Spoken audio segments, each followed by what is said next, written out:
Here are 20 sales interview questions that a hiring manager is likely to ask you, and here is how to answer them. Let's dive straight in. To give you a little bit of background, I've literally sat on both sides of the table. I've been an interviewee that's had to prepare for interviews to get jobs. I've also been a hiring manager interviewing thousands of people over the last 15 years in B2B sales and hiring hundreds of those to join companies that I've worked for or companies that I've run. Here is what I wish people told me 15 years ago in preparation. These are 20 questions. Take notes, follow through, and hopefully this will increase the chance of you getting your next job offer. Just a bit of background.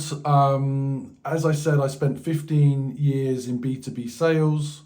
While at LinkedIn, working for LinkedIn, I was the #1 social seller globally. I ran the largest network of B2B sales leaders and salespeople in the UK and Europe called Sales Confidence. And I've also published a book called How to Build Sales Confidence. You can get a free copy on my website or you can purchase at Amazon. So let's dive into it. This is about you getting off and getting a job offer. So the first is, these are the setup questions. And this is what every interview asks you. And what's that question? Tell me about yourself. And essentially, the reason they ask is they want to see how well you are prepared. What they are trapping you to do is to recite your CV in chronological order. Actually, what you really want to do is present yourself from a framework of present, past, and the future. And this is a logical flow. So yes, talk about some of the highlights about your life experience. Focus on where you are today, why you're interested in this role, but talk about the future version of you. That's what a company is hiring for. They are hiring on potential, where you're going to go, who you're going to be, who you're going to become. So an example of this might be, I am somebody that has had a high performance sporting background, or I've been a high achiever in music over the last few years. Currently, if it was the music version, I'm representing my university in an orchestra. But going forward, I want to use the skills that I've learned being part of a team to become a successful salesperson in the next 3 to 5 years. So we've broken that down as your past, your present, and then your future. If you're more experienced already in your career, and specifically if you're in sales, then yes, you want to highlight your performance. So for example, over the last 8 quarters, I've overachieved my target, on average 120%. Right now, I'm on target to do 125% for the quarter. But going forward, I'd like to continue achieving this at your company. The second common question is, why sales? Why do you want to be in sales? And so many people shy away from this. We did a report that found out that majority of people that want to get into sales want to do it for the relationships and the connections. And while that's true, it's also clear that sales creates a lot of monetary success. So don't be shy talking about that. It is a trap if you just say, I'm a people person, I believe. You have to emphasize your financial ambition, because the sales hiring manager wants to know that you're ready and prepared to take this forward. So connect, your love of competition, problem solving, working on hard challenges that demonstrates your work ethic and your ambition. So for example, for sales, it's quite easy. I want to work in a job where what I put in, I get out. You know, unlike a fixed, what I call like a typical 9 to 5, where it doesn't matter how much more effort or success you have, you still get paid the same at the end of the month. Obviously, with sales, there is commission and bonuses. So what you put in, you get out by working harder. Why this company? Very common question. It's not just about what you find on their about page. Identify the leaders and the founders. Who are the leaders that you're going to be working for? Who are the founders that are going to inspire you? What is the vision that they've talked about? Not just the features of the product, you like the product. No, talk about that future, because they, again, want you to join their mission. Companies today, especially in technology, are very mission driven.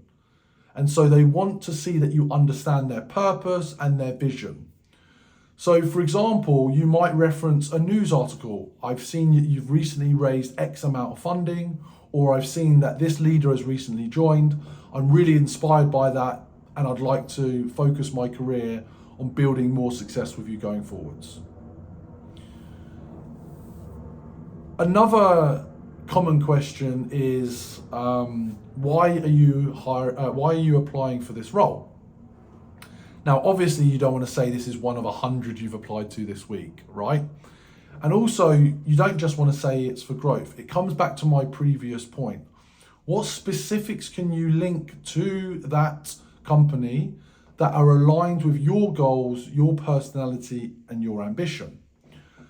And an example might be, an answer that you can use is, I want a seat at the table in a fast growing company, and I can see the success that you're already having online, and I would like to contribute to that.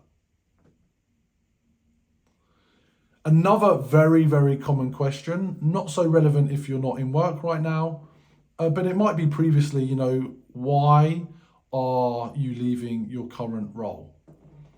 Some things to never, ever do. Don't trash your previous employer or your manager, because it will get found out. A lot, particularly in tech, but other industries, there's back channeling. People will find your manager on LinkedIn. So you should never burn bridges, and you shouldn't speak ill of a previous employer. What you should highlight is what you've learned. For example, I've learned a huge amount over the last 5 years.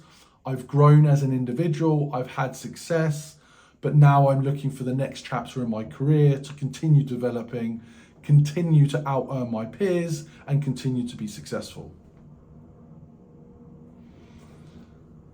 The next part is sales-specific questions. So for example, walk me through a recent deal. Not just the high level, I closed this logo for this amount. No, what are the step-by-step details that you followed? Where did you originally get the lead from? How did you do your discovery? How did you follow a process or a framework? I'll talk about this shortly, a methodology. How did you leverage your cross-functional partners, your manager, to contribute? How did you finally get it across the line? What is the timeline? So you want to talk about the situation, the context, the process that you followed, the outcome that you achieved. So the situation, the process, and the outcome that you achieved. Now, this one we've all heard from the Wolf of Wall Street. Sell me this pen. Now, what this is actually testing is how you approach a conversation or pitch. It's really not about the pen, or it's not really about the role play. It's about how you show up. Do you show up? And what you should never do is just start talking about the features of your product or the features of your pen. What you should actually be doing is highlighting and uncovering the pains and problems via discovery questions that will help you understand if the pen or the product is right for them. So questions like, what have brought you here today? What are you trying to achieve? What's the problem that you want to overcome? How do you think we can help you? And then you always want to close. Okay, if based on what you said and what I've shared, you believe we can help, are you willing to go ahead with a signed order form or contract or make a payment? This will tee you up for much more success. A very common one in sales is also you're going to get asked about your sales methodology. There are many sales methodologies out there: BANT, Sandler, Medic, Medpic, Scotsman. Now, I recommend you read all of them at every stage of your career and have a grasp. These are fundamentals of sales. Now, when someone asks that question, you can't just say, I just like building relationships, or I'm good at closing deals. You need to pick one, and then you need to talk them through the steps of the process that you've used to be successful in closing that particular deal. Another question is how do you research a prospect? Now, I talk about this on my other videos. AI is very helpful now for research, extremely useful at scanning a website. You can take the website link, put it into Claude, ChatGPT or Gemini, ask it to summarize. Then you can take the LinkedIn profile of the hiring manager on the interview side, but also for the prospect question, you can take the LinkedIn profile and upload those together. And it's not good enough just to say, I looked at them on LinkedIn. You then take that information, you link it back to their company reports if they're a publicly listed company, and you show depth in your research and understanding. So for example, you can explain and answer that question by saying, okay, I would use AI, and people want to know that you're using AI right now, and it will help with your preparation and study. The next component is the pressure questions. So questions, for example, like, what is your biggest weakness? This is a self-awareness test. No one really should be talking about their weaknesses, and don't be giving cringe answers like, I work too hard, or I'm an overachiever, or I'm more ambitious than all my friends.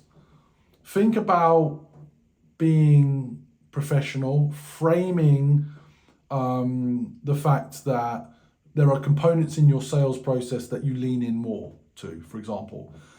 So for example, one weakness might be, I sometimes spend too much time asking too many questions. Or sometimes in the demonstration of the software or the product, I infuse and overemphasize what I'm saying. So think about the frame and think about highlighting some positives. Of course, then on the flip is like, what is your biggest strength? Well, this is a lot easier, but you want to tell a story, a scenario. That's the framework for answering this question successfully. Give some context. For example, I remember when I had a meeting with a prospect and I had to present in front of 10 people a presentation. And one of my strengths is standing up and delivering strong presentations. Great. You've given a story, you've given an outcome, you've positively linked it back. Or your example might be, one of my strengths is resilience.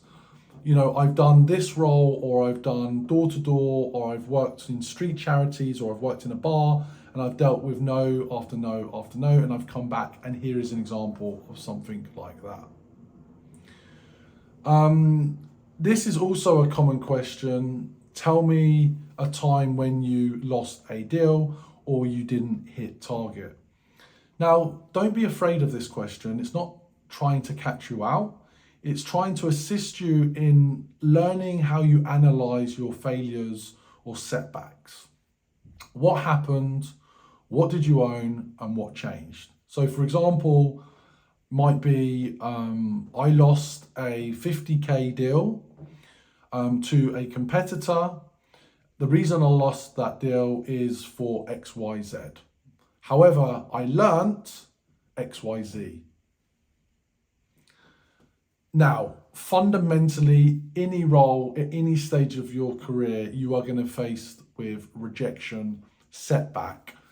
And you can't just say, yeah, I brush it off and I move on easily. Rejection stings, it hurts in all areas of life. And again, what is the recovery process that you go through? How do you reflect? Explain that you reflect on the rejection. You identify areas that you can improve, and then you move on. You move forward. You look at how you can be successful going forward. What is your motivation, and how do you stay motivated in a sales role or in your career? Again, I hustle, I grind, not good enough. Talk about that sales, particularly as an activity-based role. So you are focused on your inputs to get the outputs. You measure the number of calls you make, the number of emails that you send, the number of demos you do, if it's in tech, or the number of meetings that you hold. And you're good at taking time to demonstrate activity would be a good way to answer that question. So finally now, the closing questions. These can be quite tricky and difficult if you're not prepared. And a common question is, what is your salary expectations? Be very careful before you answer this question. And I would generally say to them, well, what are you benchmarking for this package? I saw on the job application it was X. Can you give me a bit more detail before I share more of my thinking? And obviously then you need to be within that range. If you want to be at the top, that's fine. You also explain that you might have other opportunities at a higher bracket. That's fine as well. But talk about the OTE. It's not just about the base salary. OTE is opportunity to earn, how you want to earn maximum in your first year, how you would go about it, etc., etc. Another common question is, where do you see yourself in 5 years? Now, I talk about this in my book, How to Build Sales Confidence. You need to have a vision for your future. You need to write it down. You might have a vision board, a dream board, a list of goals on your phone, but you need to think about your future and how you are going to use the next role as a stepping stone to evolve. Now, it's realistically, that most people in sales spend 18 to 24 months in a role. So, hiring managers understand that this could be a stepping stone, but you don't want to say that. What I would tend to focus on is you want to become the top performing AE or salesperson. Just say that, and that's going to get them excited. That's going to want them to bring you into the business. The next one is, how do you prioritize pipeline? They want to understand your operational discipline and how you forecast. Forecasting is very important in sales. And so, I just focus on the biggest deals is a lazy answer. You need to tier them by priority, time to close, size of deal, momentum, number of key stakeholders, who's in the buying committee, what is the pain, what is the sense of urgency, are you applying a methodology? All these things can help, and you can demonstrate by explaining you understand that. And then the next expectation question everyone asks is, what will you do in your first 90 days? Now, you can use AI to give you a 90-day plan, and you should have that in front of you in the interview laid out. On the first 30 days, I'm going to shadow as many of the sales team as possible, understand the product, understand the features, the problems that we solve, review the case studies, understand the customer. The next 30 days is you start prospecting. Don't wait to be told when you should start picking up the phone. Start developing email templates, start developing your cold call script, start developing LinkedIn messaging, and start active. And the final 90 days, or the last 30 days in the 90 days, is closing deals. They want to hear that you're going to close deals. That's the job, that's sales, that's what you're going to be there for. Now, this is hugely underestimated. Finally, it's when they ask you, what questions do you have for me? Please have 5 to 7 questions ready to go. You might not use them all, but you need to ask them questions. I love this question. Why did you join this company? Or what keeps you focused on this company and why are you excited about the year ahead? Why that's great? Because they start talking about the things they're excited, that gets you excited, and it empowers you to ask more. Another good question is, how have other salespeople that have joined the team recently ramped most effectively? Another good question is, what else are you looking for from people joining the team? My ultimate all-time favorite is, based on this interview today, do you have any reservations about me moving forward in this role? This is great because then they stop, pause and reflect on the interview so far, and they help you out. So listen, I am James Ski. I'm here to help you be successful in your sales role. If you look in the description, there are links to a sales accelerator, which guarantees a job offer, promotion, or pay rise in 90 days. If you're interested in that, check it out. However, there's lots of free tools on my website to support you with your career, and this is just one of those. Check out the other videos on my channel. Please subscribe, like, comment, and have a great day.